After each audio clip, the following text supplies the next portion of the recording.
मध्य प्रदेश के एक छोटे से कस्बे पथरिया में हर साल 4 अगस्त को रात के ठीक 12 बजे एक पुरानी घटना दोहराई जाती है। कुछ लोग कहते हैं कि वो महज एक वहम है, कुछ कहते हैं वो अब भी इंतजार कर रही है और कुछ ने उसे देखा भी है, लाल जोड़े में, गले में माला और पाँव में खून। लेकिन इस कहानी की शुरुआत आज से ठीक 18 साल पहले 2007 की उसी बरसाती शाम से होती है। रविवार का दिन था। काजल गांव की सबसे खूबसूरत लड़की थी और आज उसकी सगाई थी। 22 साल की काजल के लिए ये दिन किसी सपने से कम नहीं था। जिस लड़के से उसकी सगाई हो रही थी उसका नाम था आकाश। भोपाल से इंजीनियरिंग कर रहा था, पढ़ा लिखा, सुंदर और शांत स्वभाव का। सगाई के फेरे चल रहे थे, पंडित मंत्र पढ़ रहा था और बाहर बादल गरज रहे थे। बारिश जमीन को भिगोने लगी थी और छत के ऊपर बैठे कौवे जोर जोर से चिल्ला रहे थे। किसी ने ध्यान नहीं दिया, लेकिन दादी माँ ने धीरे से कहा, बारिश वाले दिन सगाई शुभ नहीं मानी जाती और अगर कौवे चिल्लाए तो कोई अधूरा रह जाता है। सब हंस दिए, लेकिन काजल की आंखों में एक पल को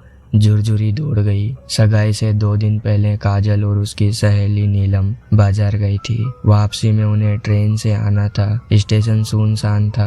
रात के करीब 8 बजे थे। प्लेटफॉर्म नंबर 2 पर एक बूढ़ी औरत बैठी थी जो लगातार एक ही बात बड़बड़ा रही थी, मत चढ़, मत चढ़, वो लौट कर नहीं आता, मत चढ़। नीलम ने घबराकर पूछा, किससे बात कर रही हो अम्मा?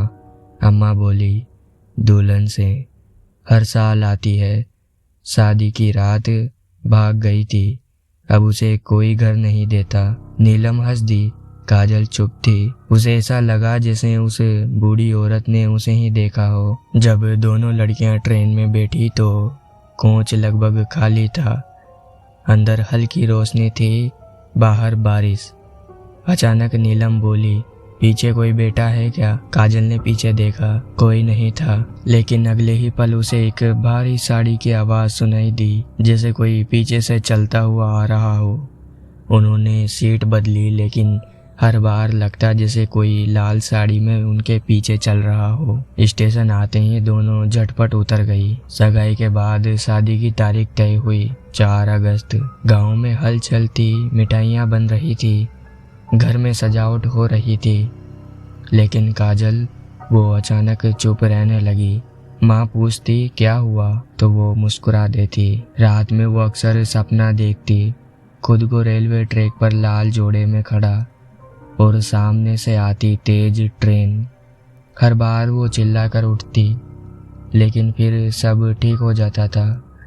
शादी का दिन आया। बारात अभी गांव से 2 किलोमीटर दूर थी, लेकिन काजल गायब थी। कमरे में खिड़की खुली मिली और बाहर काजल की लाल चप्पलें की जड़ में आधी दबी हुई थी।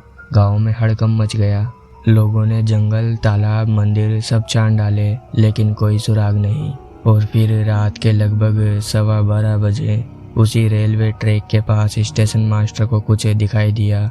स्टेशन मास्टर राम किशन हर साल छुट्टी लेता था इस दिन, लेकिन उस साल किसी मजबूरी में उसे ड्यूटी करनी पड़ी। ट्रेन प्लेटफॉर्म पार कर ही रही थी कि तभी उसे ट्रैक के बीच में एक लड़की खड़ी दिखाई दी, लाल जोड़ा, माला और आंखों में बहता काजल। वो चिल्लाया, हटो हटो, लेकिन वो टस से मस नहीं हुई और फिर ट्रेन गुजर गई। राम किशन दौड़ता हुआ वहां पहुंचा, लेकिन ट्रैक खाली था। वहां बस एक फूलों की माला और एक टूटी हुई पायल पड़ी थी। रेलवे इंस्पेक्टर सतीश ने रिपोर्ट में लिखा, 4 अगस्त की रात रेलवे ट्रैक पर कुछ ऐसा हुआ जिसे लिखते हुए भी मेरे हाथ कांपते हैं। वो और उनकी टीम शाम 7 बजे ही पहुंच चुकी थी। सीसीटीवी कैमरे के अलावा पूरे ट्रैक पर चारों तरफ वायरलेस रिकॉर्डर, नाइट विजन कैमरे और माइक्रोफोन लगाए गए थे। और फिर शुरू हुई वो रात, वो 4 अगस्त जिसकी यादें आज भी जिंदा है। रात के लगभग 11:56। चारों ओर सन्नाटा था। न कोई ट्रेन आने वाली थी, न कोई आवाज, पर कैमरे में कुछ हलचल हुई। नाइट विजन कैमरे में एक परछाई दिखी, वही छाया जो हर साल रिपोर्ट में होती थी। वो सफ़ेद लहंगे में थी, चेहरा अधूरा, एक हाथ में लहू से भरा चूड़ा और पैरों में सिर्फ एक पायल।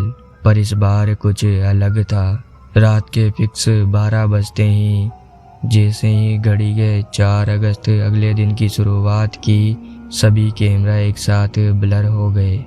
कुछ आवाज़ें आई और फिर वो दुल्हन कैमरे के बिल्कुल सामने आकर ठहर गई। माइक में सिर्फ एक आवाज़ रिकॉर्ड हुई, मैं अभी भी दुल्हन ही हूँ, लेकिन कोई मुझे लेने नहीं आया। और तभी रेलवे ट्रैक से तेज चीख की आवाज़ आई।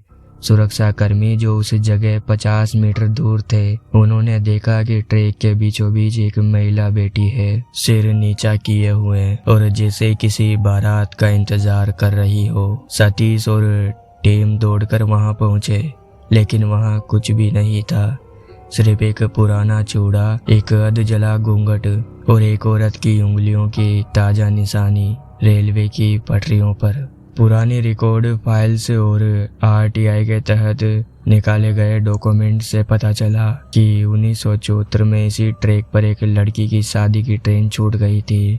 दुल्हन तैयार बैठी थी, पर दूल्हा कभी नहीं आया। उसी दिन, उसी जगह और उसी समय उसने चलती ट्रेन के सामने कूदकर अपनी जान दे दी। उसकी लाश आधी मिली, आधा शरीर आज तक नहीं मिला। तब से हर 4 अगस्त को ठीक उसी समय एक अधूरी दुल्हन स्टेशन पर लौटती है। शायद वो अपने पिता की इज्जत बचाना चाहती थी, या फिर कुछ और। या हो सकता है वो उस दूल्हे से इतना प्यार करती हो कि वो उसे छोड़ नहीं पाई। हमने बहुत कहानियाँ सुनी हैं, आत्माओं की, भूतों की, इंतज़ार की, लेकिन ये कहानी उस अधूरी दुल्हन की है जो आज भी साल में एक बार रेलवे ट्रैक पर बैठती है, बस ये कहने के लिए कि मैं अभी भी दुल्हन हूँ, लेकिन कोई मुझे लेने नहीं आया। इसी के साथ शैडो वॉइस की आज की ये दुल्हन वाली कहानी यहीं ख़त्म होती है।